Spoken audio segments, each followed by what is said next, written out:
오늘 이 요한복음 17장의 말씀은 예수님의 대제사장적 중보 기도라고 부릅니다.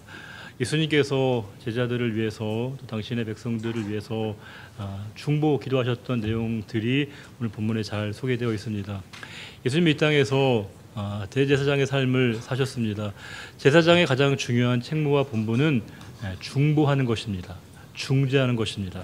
우리 이 땅에 제사장의 사명을 살아가는 우리들도 마찬가지입니다. 그러면 우리가 무엇을 기도해야 되고 또 어떤 기도가 우리에게 필요한가를 이 주님의 기도를 통해서 우리가 하나의 모델을 삼고 기도할 수 있습니다. 주님은 9절에 이렇게 기도하십니다. 내가 그들을 위하여 비옵나니 내가 비옵는 것은 세상을 위함이 아니요 내게 주신 자들을 위함이니이다. 그들은 아버지의 것입니다. 즉 모든 하나님의 백성들이 자연히 하나님의 소유이다라고 하는 것입니다. 우리는 하나님의 것이라고 하는 표현입니다. 수학적으로 얘기하면 우리는 하나님의 부분집합일 수 있다라고 하는 겁니다. 우리가 부분집합을 보시게 되면 A가 B의 부분집합이라고 우리가 규정하면 그 집합 안에 있는 모든 원소들이 자연스럽게 속하게 되는 겁니다. 어떤 건 빼고 어떤 건 제외해도 되는 게 아니고요. 모두가 다 포함되는 겁니다. 우리의 모든 삶, 우리의 인격, 우리의 존재, 우리의 소유, 우리의 시간 모든 게 다 하나님의 것이라고 하는 것에 대한 선언이 담겨져 있습니다. 이것은 비단 선언적 메시지에 끝나는 게 아니고요. 실질적으로 우리가 그와 같은 인식과 고백이 필요하다는 거예요. 우리는 우리의 모든 삶이 우리가 보는 것, 듣는 것, 마음에 품는 것, 그 모든 것을 관장하시고 주관하시는 분이 누구이신가에 대한 고백이 필요하다는 사실입니다. 우리의 시간과 물질은 말할 것도 없고요. 우리의 재능과 은사도 하나님의 것이라고 하는 그 소유의식을 우리가 분명하게 뚜렷하게 가져야 합니다. 그 가운데에는 우리의 인격과 우리의 성향과 우리의 성격도 포함합니다. 어떤 분들은 그렇게 얘기하십니다. 내 성격 누구도 못 말려. 내 성격은 누구도 어떻게 할 수 없어. 나는 한 번 아니면 아니야. 그게 본인의 성향일 수 있을지는 모르겠으나 우리의 성격과 성향도 궁극적으로는 하나님의 소유이고 하나님의 것이라고 하는 그 인식과 고백이 필요하다는 거예요. 우리의 삶의 어떤 일부분이 아니라 우리가 A가 B의 부분집합이라고 하는 것은 공집합도 포함되어 있는 것이거든요. 우리의 빈 마음 모든 것 다 하나님의 것이고 하나님의 소유입니다 라고 하는 것이고 주님께서는 우리의 백성들이 당신의 백성들이 다 하나님의 것입니다. 이 기도로 모든 기도 가운데 중보의 기도를 시작하십니다. 그러면서 10절에 이렇게 말씀이 이어집니다. 내 것은 다 아버지의 것이요 아버지의 것은 내 것이온데 즉 하나님과 예수님이 얼마나 긴밀한 관계 안에 놓여 있는가를 말씀하시면서 내가 그들로 말미암아 영광을 받았나이다. 그들은 누굴까요? 제자들을 가리키는 거예요. 내가 제자들로 말미암아 영광을 받았습니다. 이렇게 표현하고 있습니다. 이게 조금 고민스러운 게 뭐냐면 이게 문법적으로 완료 수동태입니다. 영광을 받으셨다는 말이 수동태로 쓰이는 건 이해가 되고 동의가 되는데 그 시점을 완료형으로 쓰고 있다는 겁니다. 완료형은 뭐예요? 이미 이루어졌다는 것을 묘사하는 것이거든요. 이게 예수님의 제자들이 지금 예수님께 영광을 돌리는 삶을 살고 있나요? 아니에요. 전혀 예수님의 삶을 이해도 못하고요. 예수님의 메시지를 전혀 그들이 받아들일 준비나 여건이 전혀 되어 있지 않습니다. 도무지 그들의 삶이 예수님의 영광과는 너무 거리가 멀습니다. 전혀 예수님의 영광과는 별개의 삶을 살고 있는 것처럼 보고 있는 그들에게 예수님이 내가 그들로 말미암아 이미 영광을 받았습니다라고 선언하고 있는 겁니다. 이게 마치 미래에 대한 어떤 막연한 암시와 기대와 염원, 피그말리온 효과를 얘기하는 게 아닙니다. 이건 완전하게 확정적으로 얘기하고 있는 겁니다. 뭘까요? 우리를 바라보고 있는 시각이 주님과 얼마나 우리가 다른가를 보여주는 말씀입니다. 우리는 우리를 볼 때, 서로를 볼 때 매우 제한된 시각으로 우리를 보게 됩니다. 우리가 어떻게 살고 있는가, 살아왔는가의 그 경험적 지식에 토대하에서 서로를 보게 되니까 실망스럽거든요. 이 되게 우리가 지금의 모습 가지고는 도저히 하나님을 위해 살아간다는 게, 하나님의 자녀답게 살아간다는 게 이게 말이 안 되는 것처럼 보이는데 주님은 우리가 당신의 은혜를 받고 주님 안에 거하게 되면 우리의 삶이 얼마든지 주님이 기뻐하시는 그 모습이 된다고 우리에게 이미 선언적으로 말씀하시는 겁니다. 이게 단순한 우리가 예측이나 예상이나 기대가 넘어서요 확정적으로 말씀하시고 있는 겁니다. 얼마든지 주님의 제자들이 그렇게 되었다, 될 수 있다. 이게 하나의 가능성이 아니라 확정적으로 말씀하시고 있는 거예요. 이게 얼마나 중요하냐면 우리를 바라보는 주님의 인식이 그러하다는 거예요. 우리가 늘 주님 보시기에 지금 되게 잘 살아내고 있기 때문에 우리를 긍휼하게 보시는 게 아닙니다. 우리가 지금은 부족하고 지금은 정말 우리가 볼 때도 미약하고 형편없어 보이지만 하나님과 깊은 교제와 사귐 속에서 그분의 은혜를 받게 되면 우리의 모습이 얼마나 찬란하게 바뀔 것을 하나님 우리에게 보시고 그분의 시각 속에서 그분의 그 입체적인 시각으로 우리를 보시기 때문에 우리를 그 은혜의 자리에 부르신다는 겁니다. 지금 제자들은 전혀 예수님의 영광과는 현재로 보게 되면 그렇게 보이지 않지만 분명히 그들은 그렇게 된다라고 하는 주님의 확정적 표현이 바로 이 완료형에 담겨져 있는 주님의 의도라고 하는 거예요. 그러면서 주님 10절에 이렇게 얘기하십니다. 기도가 이어지고 있는데요. 내 것은 다 아버지의 것이요 아버지의 것은 했죠. 그 다음에 11절에 나는 세상에 더 있지 아니하오나 그들은 세상에 있사옵고 난 아버지께로 가옵나니 거룩하신 아버지요 내게 주신 아버지의 이름으로 그들을 보존하사 우리와 같이 그들도 하나가 되게 하옵소서. 주님의 기도가 뭐예요? 주님, 그들이요 하나가 되기를 원합니다. 하나가 되게 하옵소서. 우리처럼 하나님과 예수님처럼 그들도 하나가 되게 하옵소서. 이것이 주님의 기도이셨습니다. 근데 이게 그냥 되는 건 아닙니다. 하나님께서 그들을 뭐예요? 보존하사. 보존하다는 말이 프리저브란 말보다는 많은 영어 번역에 프로텍트로 번역이 되어 있습니다. 뭐예요? 보호라는 겁니다. 즉 우리가 하나가 되는 것은 하나님의 보호 아래 있을 때 가능하다는 거예요. 그분의 보살피심과 그분의 울타리 안에 있을 때 우리가 하나가 된다는 겁니다. 원래 우리는 하나가 되는 게 거의 불가능에 가깝습니다. 우리의 성향, 기질, 문화 모든 게 다 다릅니다. 이게 하나가 된다는 건 진짜 어려운 거예요. 불가능합니다. 아이들과 제가 식사 자리를 마련할 때 식사 한번 하기도 너무 힘들더라고요. 애들한테 야 우리 한번 오늘 어느 날 정해서 식사 한번 하자고 하면 애들이요 그렇게 어렵다는 거예요. 뭐 시간이 안 되고 약속이 있다는 겁니다. 제가 사주겠다는 거거든요. 제가 사주겠다고 하는데도요 시간을 내기가 그렇게 어렵습니다. 애들을 맞추는 게 식사 한번 하는 게 이렇게 어렵다는 겁니다. 여러분 이게 서로의 자리를 마련하는 것도 하나가 되는 것도 이렇게 힘든데 마음을 모으고 생각을 모은다는 건 거의 불가능한 것에 가깝습니다.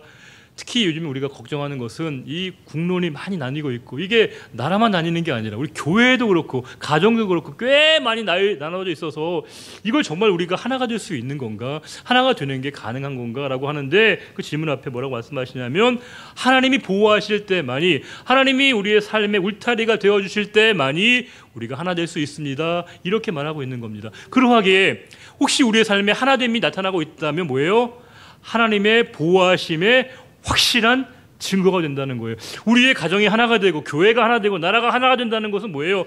하나님이 우리나라를 철통같이 당신의 울타리 안에 우리를 보호하시고 계시다고 하는 것에 대한 명확한 증거가 된다는 거예요. 그러하기에 하나님이 보호하시고 지키시는 가정만이 그 공동체만이 하나가 될 수 있습니다. 라고 하는 주님의 선언입니다. 12절 말씀 같이 한번 읽어보겠습니다. 내가 그들과 함께 있을 때에 내게 주신 아버지의 이름으로 그들을 보존하고 지켰나이다. 그 중에 하나도 멸망하지 않고 다만 멸망의 자식뿐이오니 이는 성경을 응하게 함이니이다. 오늘 제 설교에서 가장 어려운 부분이고요. 제가 준비하면서 가장 많은 시간을 할애했고 여러분들에게도 아마 오늘 설교 중에서 가장 많은 비중을 차지할 것 같은데요. 혹시 설명이 미흡하시더라도 여러분 충분히 좀 이해하시고 여러분도 이해를 못하시는 게 아니고 저의 부족함 때문이기 때문에 여러분들이 충분히 좀 하야와 같은 마음으로 이해해 주시기를 제가 먼저 부탁을 드리고 오늘 말씀을 좀 설명을 드리려고 하는데 오늘 말씀에서 굉장히 우리가 참 어려운 부분이 뭐냐 하나님은 당신의 제자들 모두가 다 하나도 멸망당하지 않기를 바라시는 것인데 그들 중에 한 명이 있다는 겁니다. 그 중에 한 명이 멸망의 자식이 있다는 거예요. 누구예요? 베드로가 떠오르긴 하지만 여러분 베드로가 아닙니다. 누구예요? 가룟 유다를 얘기합니다. 근데 그가 이렇게 된 것은 뭐라는 거예요? 성경을 응하게 했다는 겁니다. 하나님 말씀의 성취라고 하는 거예요. 쉽게 얘기하면 하나님의 뜻이라고 하는 거예요. 근데 우리가 이 말씀을 너무 자연스럽게 받아들이기가 참 어려운 부분이 있습니다. 그러면 이 가룟 유다가 그렇게 한 행동이 성경에 응하게 된 것이고 하나님의 뜻이라고 얘기하면 그럼 가룟 유다도 피해자 아니야? 이런 우리가 일각의 마음과 생각을 갖게 된다는 거예요. 왜냐하면 모든 게 하나님의 계획하신 거라면서요. 하나님의 뜻이라면서요. 그러면 그가 하는 이 모든 일들도 결국 하나님의 뜻 가운데 한 것이면 그 가룟 유다의 행동을 우리가 어떻게 평가할 수 있겠는가라고 하는 겁니다. 우리가 살아가다 보면 꽤 많은 이런 질문 앞에 우리가 서게 될 때가 있습니다. 왜냐하면 너무 힘든 상황을, 납득이 안 되는 상황을 만나면 우리가 이런 질문을 하게 되거든요. 이게 정말 하나님이 계시면 이럴 수 있는 거야? 주님이 계시면 나의 삶에 이런 일이 있을 수 있는 거야? 라고 하는 질문을 갖게 합니다. 우리가 길흉화복이라고 인과율적으로 세상을 이해하면 세상이 되게 단순해지고요, 편해지고 이해하기가 쉽습니다. 잘하는 사람 복을 받고 못하는 사람 벌을 받는 구조가 되면 너무 세상이 이해하기 쉬울 것 같은데 세상이 그래요? 아닙니다. 도저히 이해하지 못할 상황들을 무수히 만나게 될 때 이게 잘 납득이 안 되고 이걸 어떻게 해석하고 어떻게 규정해야 되는가 우리가 많은 고민을 하게 된다는 겁니다. 그때 우리는 뭐라고 얘기하냐면 하나님의 절대 주권을 믿습니다 라고 얘기합니다. 모든 것을 주관하시는 하나님의 절대 주권을 우리는 신뢰합니다 라고 얘기하는데 이 하나님의 절대 주권이라는 이 표현이 우리 너무 기계적으로 이해하는 경향이 있다는 거예요. 이 하나님의 절대 주권을 너무 도식적으로 이해해서 그 말씀이 담고 있는 그 맥락을 너무 우리가 간소화시키는 부분이 있다는 겁니다. 예를 들어 이런 겁니다. 우리가 구원을 얻는 것, 우리가 하나님의 구원의 백성이 된다는 것은 절대적인 하나님의 주권적 행위의 결과입니다. 우리는 믿습니다. 그런데 저는 장로교 목사이고 여러분도 장로교 성도이시기 때문에 이 명제를 너무 쉽게 편하게 받아들이지만 동의하지만 감리교 목사님은 조금 다르게 입장을 정리합니다. 하나님의 주권도 있지만 거기에 우리의 반응과 우리의 결단이 필요하다고 보는 거예요. 그러니까 우리가 아무것도 안 하는 게 아니라 우리의 반응과 우리의 선택과 우리의 결정이 그 과정 속에서 함께 조화를 이룬다고 보는 거거든요. 이런 거예요. 하나님이 밥상을 다 차려놓으셨으면 숟가락은 떠야지. 이 정도로 그들이 생각하고 있는 겁니다. 자, 그러면 이 두 가지 입장이 상충되는 걸까요? 아닙니다. 어디에 강조점을 두고 있냐에 따라서 달라 보이는 것이지만 궁극적으로 같다는 거예요. 우리는 하나님의 절대 주권이라는 이 표현을 기계론적으로 사용하는 이 인식을 조금 벗어나야만이 우리 삶의 많은 부분들이 새롭게 풀리게 됩니다. 이런 겁니다. 우리가 0부터 100까지 숫자가 있다고 할 때 0, 10, 20, 30 이렇게 등차 수열로 쫙 놓여있는 숫자가 있다고 할 때 이 공차는 10이라고 하는 숫자가 이렇게 규칙적으로 쫙 배열된 겁니다. 이게 보면 모든 규칙성이 다 보이거든요. 다 이해가 됩니다. 그런데 10, 20, 30으로 쫙 연결되어지지만 0부터 10까지 그 과정은 달라요.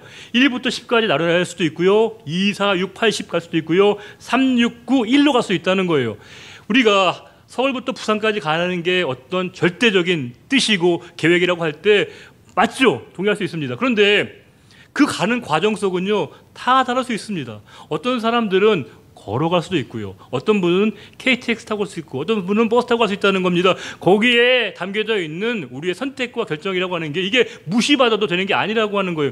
하나님은 절대 주권을 우리에게 허락하시는 분이시지만 우리의 삶을 AI처럼 어떤 틀 지어져서 거기에 틀에 꼼짝 못하게 우리의 삶을 움직이시는 분이 아니라고 하는 거예요. 이게 왜 중요하냐? 우리가 삶에서 부딪히는 많은 질문들 있지 않습니까? 고난에 대해서 불행처럼 보여지는 그 상황에 대해서 우리가 어떻게 얘기하냐면 그 하나님의 뜻입니다. 하나님의 계획하십니다. 맞는 것입니다. 맞는 것이지만 그 대답은 그냥 쉽게 나오는 게 아닙니다. 그 대답을 하게 하는 과정은요 깊은 과정을 거쳐야만이 그와 같은 고백이 가능하다는 거예요. 이게 아무한테나 하나님의 뜻입니다. 하나님의 계획하십니다. 이렇게 쉽게 얘기할 수 있는 게 아닙니다. 그것은 그 과정을 지난하게 겪어낸 사람이 하나님께서 그 사람의 답을 주신 믿음의 자리에 도달되어질 때만이 가능하다는 거예요. 이게 무슨 말이냐면 내 삶을 하나님이 인도하시 이거 되게 힘들어 보이고 고통스러워 보이고 괴로움처럼 보이고 심지어 불행한 것처럼 보이지만 여기 하나님의 뜻이 있고 하나님의 계획이 있다는 그 답을 이루는 것은요 이미 그 삶에 하나님이 개입하시고 만져주시고 함께하신 그 삶의 결과라고 하는 거예요. 그래서 하나님의 뜻이란 말은 너무 정답이지만 그 정답을 누군가에게 강요해서는 안 됩니다. 왜요? 하나님이 그분의 삶에 다가가실 때까지 우리가 답을, 판단을, 행동을 유보해야 된다는 거예요. 왜냐하면 그분은 여전히 지금 해결되지 않는 그 상황 가운데 몸부림치고 있는데 답을 강요하게 되는 것은요, 그 상대방에게 적절한 방식이 아니거든요. 근데 우리가 꽤 많이 이런 방식으로 상대방에게 위로를 자초할 때가 많다는 겁니다. 예를 들어서 욥의 경우를 보면 그렇습니다. 욥이 어때요? 진짜 그 정말 말도 안 되는 불행한 일을 다 겪었거든요. 친구들이 와서 위로하고 또 설명하지만 답이 안 돼요. 해결이 안 됩니다.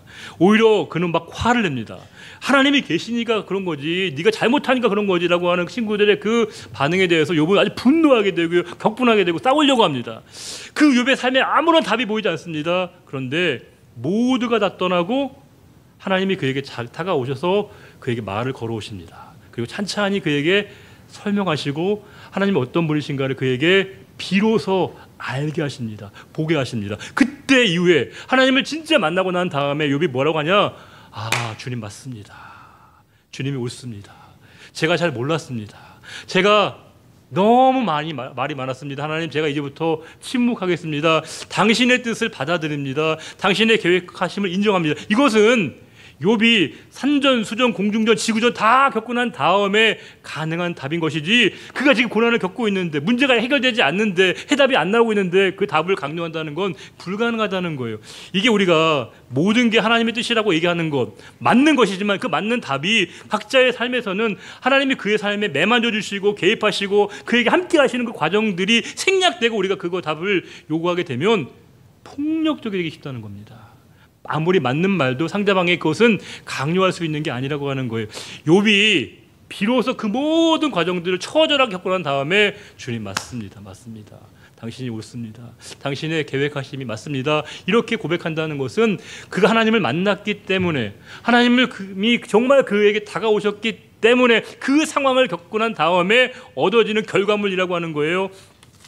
욥기 42장 1절과 2절 한번 같이 읽어볼까요?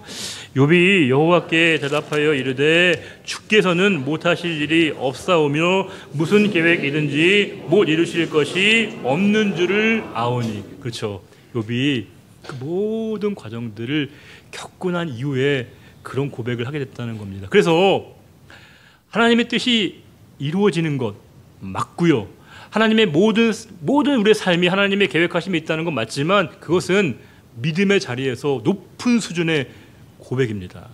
그 삶의 여러 경험들을 통해서 믿음의 자리에 도달되어지게 되고 하나님께서 그의 삶에 그 답을 주시는 자에게만이 이런 고백이 가능하다는 거예요. 즉 쉽게 얘기하면 성숙한 사람에게 그와 같은 고백이 가능하다는 것이고, 그러하기에 저와 여러분이 내 삶의 모든 것이 다 하나님의 은혜입니다. 때로는 너무 힘들어서 고통스러웠는데 거기에도 하나님의 뜻이 있었다는 걸 제가 알게 되었습니다 라고 얘기하는 건, 하나님께서 우리에게 그와 같은 답을 새겨주셨고 담아주셨기에, 그 믿음의 자리에 우리가 도달되어 있기에 가능하다는 겁니다. 그래서 그건 내가 감사할 제목이 돼야 하는 것이고요, 상대방에게 그것을 요구하거나 강요하지 말아야 한다는 겁니다. 기다려줘야 되는 것이고요, 인내하셔야 되고요, 지켜봐줘야 됩니다. 여러분들 표정이 너무 어두워지고 계십니다. 설교 되게 위로받으러 왔는데 목사님 너무 복잡한 말씀하신다 생각하는데 쉽게 이해 안 되시는 거 제가 이해하는데요. 저도 이거 말씀을 나름대로 고민하면서 제가 이렇게 막 마음속에 내면화시키면서 여러분들에게 설명을 드리고 있는데, 여러분들이 고민하시면서 우리가 하나님의 뜻이라고 하는 것에 대한 선언이 담겨져 있는 그 의미가 무엇인가를 좀 같이 고민해 주시기를 부탁드리고요. 주님께서 그렇게 이 가룟유다의 상황에 대한 묘사도, 가룟유다는 전혀 하나님을 의식하는 사람이 아니었기 때문에, 불신앙의 사람이 없기 때문에 우리가 하는 고민은 전혀 하고 있지 않다는 거예요. 도리어 믿음을 갖고 있는 우리들이니까 하나님의 뜻에 대한 그 진지한 고민을 하다 보면 궁극적으로 그 답을 얻어내는 그 과정 속에서의 최종적인 결론이 뭐냐? 하나님을 만난 사람에게만이, 만나준 사람에게만이 맞습니다. 주님, 당신의 뜻이 옳습니다. 당신의 뜻이 맞습니다. 그 상황, 나의 가난, 빈곤, 불행한 것처럼 보여지는 갑자기 찾아온 사고, 사건들, 질병, 여기가 너무 괴로운 줄 알았더니 여기에 당신의 뜻이 있는 줄 제가 이제 알게 되었습니다. 내가 이제야 주님을 보게 되었습니다. 이게 바로 욥의 고백이거든요. 그 고백은 철저하게, 처절하게 하나님을 만난 사람에게 주어지는 은총의 산물이라고 하는 겁니다. 오늘 말씀도 그런 맥락에서 그렇게 말씀하고 계시고요. 13절의 말씀, 지금 내가 아버지께로 가오니 내가 세상에서 이 말을 하옵는 것은 그들로 내 기쁨을 그들 안에 충만히 가지게 하려 함이라. 주님의 기도는 이어집니다. 주님, 그들이 나의 기쁨이 충만하기를 원합니다. 이렇게 기도하고 있습니다. 즉 그들 모두가 나의 기쁨, 주님이 주시는 기쁨 안에 있기를 원합니다. 그들 모두가 다 주님의 기쁨이 충만하기를 원해요. 이렇게 기도하십니다. 기쁨도 여러 가지가 있습니다. 말초적이고 자극적이고 우리에게 감각적인 기쁨 금방 소멸되게 됩니다. 여기서 말하는 기쁨은 뭘까요? 인식입니다. 깨달음이에요. 이런 거죠. 아이가 가장 편안해지고 아이가 기뻐하는 그 모습은 언제일까요? 아이가 가장 기뻐하는 모습, 아가가 제일 기뻐하는 모습은 언제입니까? 엄마의 품 안에 있을 때 아이가 가장 기뻐하고 가장 편안함을 느낍니다. 이유가 뭐예요? 아이는 안도감을 갖는 거거든요. 내가 엄마의 품 안에서 평안함을 느끼는 겁니다. 그러하게 이 기쁨은 전제가 있습니다. 평안할 때만이 기쁨이 주어지는 거예요. 주님이 주시는 기쁨의 본질은 뭐냐? 내가 주님 안에 있다는 것을 깨닫게 되어지는 그 시점, 내가 주님의 돌보심 안에 있다는 것을 발견하게 될 때 그 발견과 인식과 각성이 우리에게 기쁨을 준다는 거예요. 세상에 있는 기쁨, 말초적인 기쁨, 감각적인 기쁨은 순식간에 사라지게 됩니다. 그러나 이 기쁨이 너희 안에, 우리 안에 계속해서 머물기를 원하시는 기도의 제목을 주님께서 제자들에게 하셨고, 그 기도는 우리들을 위한 기도이기도 합니다. 14절의 말씀은 내가 아버지의 말씀을 그들에게 주었사오매 세상이 그들을 미워하였사오니, 세상이 제자들을 미워한대요. 왜요? 말씀을 그들에게 주었기 때문에. 쉽게 얘기하면 우리가 말씀대로 살려고 하면 세상이 우리를 미워하는 것은 너무나 당연하다는 거예요. 우리가 세상에 살지만 말씀대로 살려고 하면 세상으로부터 미움받는 게 너무나 지당하다는 겁니다. 반면에 생각해 보시게 되면 세상이 우리를 미워하는 것은 우리 자신을 미워하는 게 아닙니다. 우리가 말씀대로 행하려고 하니까, 말씀대로 지키며 살려고 하니까 우리를 미워한다는 거예요. 반면에 우리가 말씀대로 행하지 않으면 세상은 뭐예요? 너무 좋아해요. 너무 기뻐합니다. 세상이 원하는 것은 세상과의 동화입니다. 세상과의 동질합니다. 그러니까 우리가 세상이 너무 우리를 좋아해요. 세상이 언제나 우리를 찾아요. 기뻐할 일이 아닙니다. 왜요? 우리가 말씀대로 행하고 있지 못하다는 증거이거든요. 말씀대로 우리가 살아가다 보면 필연적으로 우리가 세상으로부터의 미움을 받게 되어지는데, 그것은 내가 그만큼 말씀 안에 있다라고 하는 중요한 반증이 된다는 것을 말씀해주고 있습니다. 15절 16절 좀만 읽어볼까요? 내가 비옵는 것은 그들을 세상에서 데려가시기를 위함이 아니요 다만 악에 빠지지 않게 보존하시기를 위함이니이다. 내가 세상에 속하지 아니한 같이 그들도 세상에 속하지 아니하였사옵나이다. 주님은 이 땅을 떠나가시지만 제자들을, 당신의 백성들을 이 땅에 남겨두신다는 겁니다. 우리가 이 땅에 살아가는 것은 남아있는 것이 아니고요, 남겨진 겁니다. 우리는 남아있는 존재가 아니고요, 남겨진 존재로 살아간다는 거예요. 남아있는 존재는 뭘까요? 나의 의지예요. 우리의 의지입니다. 남겨진 존재는요, 주님의 의지입니다. 주님께서 우리에게 당신의 뜻하신 바가 있어서 우리들 이 땅에 살게 하신다는 그 의지의 표명을 말씀해주고 있고요. 17절에 그들을 진리로 거룩하게 하옵소서. 아버지의 말씀은 진리입니다. 즉 진리의 말씀이 우리를 거룩하게 한다, 이 말씀인데, 거룩하면 빼놓을 수 없는 사람들이 누구예요? 바리새인들과 서기관들 아닙니까? 근데 그들은 거룩이 부자연스러웠습니다. 어색했습니다. 여기서 우리가 거룩의 본질은 뭐예요? 진리의 말씀이라고 하는 겁니다. 진리가 뭐예요? 진리는 너희를 자유케 하는 것이거든요. 어떤 우리가 특정한 말을 한다고, 특정한 행동을 한다고 우리가 거룩해지는 게 아니라는 거예요. 우리가 오직 모든 것으로부터 자유하고 예수 그리스도에게만 매이게 되어질 때만이 내 삶이 진정한 자유한 가운데 거룩해진다는 거예요. 저와 여러분이 이 시간 거룩한 예배자가 되기를 원한다는 건 뭘까요? 그 어떤 것도 매이지 않고요, 예수 그리스도에게만 매이는 겁니다. 그럴 때 우리는 복음 안에 온전한 참된 자유를 누리는 겁니다. 그게 뭐라는 거예요? 그게 거룩한 거라는 겁니다. 어떤 특정한 모습을 하고 특정한 옷을 입고 특정한 말을 해서 우리가 거룩해지는 게 아니라 내 영혼을 거룩한 그 말씀으로 채워질 때만이 진리신 그분이 우리를 온전하게 자유하게 될 때 그 자유로움이 극대적인 모습이 뭐예요? 그게 바로 우리가 성도가 누리는 거룩함이라고 하는 거예요. 우리는 자꾸 거룩을 행동으로, 외적 모습으로 하다 보니까 자꾸 위선적이 되기 쉽다는 겁니다. 거룩의 본질은 진리의 말씀이고요, 진리의 말씀은 우리를 가두지 않습니다. 세상에 있는 모든 것들로부터 우리를 자유하게 하시는 그 진리의 말씀만이 우리를 거룩하게 하신다 말씀하십니다. 18절 말씀. 아버지께서 나를 세상에 보내신 것처럼 나도 그를 세상에 보냈다는 겁니다. 이 말은 뭘까요?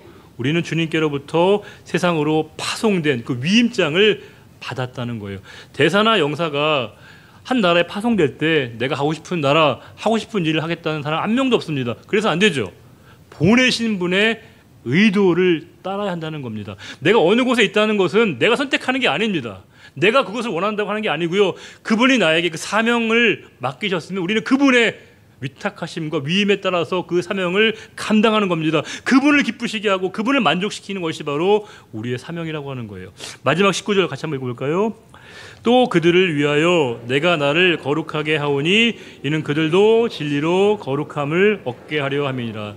거룩함에 순서가 있고요, 절차가 있다는 거예요. 주님이 그들을 거룩하게 하시기 위해서, 당신의 제자들과 백성들을 거룩하게 하시기 위해서 누가 먼저요? 주님이 먼저 거룩하게 되시고 그 이후에 그들을 거룩하게 하셨다는 겁니다. 거룩은 먼저 자기 자신을 향한 선포, 선언이어야 되고요. 그 이후에 내가 거룩하고 성결하게 된 이후에 상대방에게 거룩하도록, 성결하도록 외쳐야 되는 겁니다. 이 순서가 바뀌면 이게 굉장한 문제가 됩니다. 바리새인과 서기관들의 문제는 뭐예요? 그들은 그 누구보다도 거룩함을 자처하는 사람들이었는데 언제나 그들은 거룩의 감별사였습니다. 누가 거룩한 거야? 누가 옳은 거야? 본인이요 판단만 합니다. 심판만 합니다. 감별사 노릇을 합니다. 이게 중세에 오게 되면 마녀사냥도 그런 거 아니겠습니까? 누가 마녀야? 누가 옳은 거야? 누가 말씀대로 사는 거야? 감별사 노릇을 한다는 거예요. 그러나 하나님께서는 내가 누군가를 먼저 판단하는 게 아니고요. 나 자신이 거룩함에 먼저 스스로를 점검받아야 된다는 거예요. 내가 먼저 거룩해지고 내가 먼저 성결하게 되고 내가 먼저 정결하게 된 이후에 그 거룩한 모습을 통해서 세상에 대해서 거룩함을 외치는 것이 바로 성도여야 한다. 이렇게 우리에게 도전의 말씀을 주고 계십니다. 오늘 말씀을 한번 핵심 메시지를 몇 가지로 한번 정리를 좀 해보려고 합니다. 첫 번째는 아까 말씀드린 것처럼 우리들이 하나님의 부분집합이라고 하는 거예요. 우리 삶의 모든 원소들이 다 하나님의 것입니다. 어느 건 되고 어느 건 안 되고 아닙니다. 모든 것 다 전부 그 모든 것이 다 하나님의 것이라고 하는 선언이 필요하다는 것이고요. 우리를 바라보시는 주님의 인식과 관점과 우리는 너무 큰 차이가 있습니다. 그러니까 우리는 늘 부정적으로 볼 수밖에 없죠. 그러나 하나님은 달라질 우리들의 미래를 함께 보시기 때문에 우리를 긍정적으로 보시고 이렇게 우리를 은혜의 자리로 변함없이 부르신다는 거예요. 세 번째로 우리가 하나 된다는 것은 하나님께서 우리를 보호하고 계시다는 가장 확실한 증거가 된다는 거예요. 네 번째, 누군가의 삶에 대한 최종적인 판단과 선언 우리가 할 게 아니라는 거예요. 하나님의 능력이고요. 하나님의 권한이라고 하는 겁니다. 다섯 번째, 주님께서는 우리가 기쁨을 누리되 주님이 주시는 그 충만한 기쁨 가운데 있기를 원하신다고 말씀하십니다. 여섯 번째는 세상은 말씀대로 사는 자들을 미워하게 마련이라고 하는 거예요. 일곱 번째는 우리 이 세상에 그냥 남아있는 존재가 아니고요. 남겨진 하나님의 뜻이 있어서 살아가는 존재라고 하는 겁니다. 여덟 번째는 그 진리의 말씀이 우리를 거북하게 하는 것이 아니고요. 우리를 참된 자유하게 하시는 그 말씀이 우리를 거룩하게 만드신다는 겁니다. 아홉 번째, 우리는 주님께로부터 세상으로 파송된 위임장을 받은 하나님의 사람들이라고 하는 것이고, 열 번째 마지막은 거룩은 먼저 자기 자신을 향한 외침이 돼야 되고요. 그 이후에 그 다음에 우리가 세상을 향한 타인을 향한 타자를 향한 외침으로 순서가 중요하다는 것입니다. 우리 주님께서 우리에게 하나의 기도의 본을 보여주신 것처럼 저 여러분도 제사장으로 살아가는 우리들이 가정을 위해서, 또 우리가 속한 공동체를 위해서, 교회를 위해서, 나라와 민족을 위해서, 열방을 위해서 늘 중보할 수 있는 우리들 모두가 되시기를 주님의 이름으로 축원합니다. 기도하겠습니다. 사랑의 하나님, 너무 과하게 주님께서 우리들에게 이렇게까지 귀한 기도를 해주시고 또 이렇게 우리를 위해서 모든 것을 다 주셨습니다. 우리는 작은 것 하나도 여전히 포기하지 못하는 우리의 모습이 있지만 주님의 말씀이 다시금 우리의 삶에 파장이 되게 하시고 파동이 되게 하시고 진동이 되게 하셔서 우리의 삶을 움직이시는 당신의 말씀 되게 하여 주옵소서.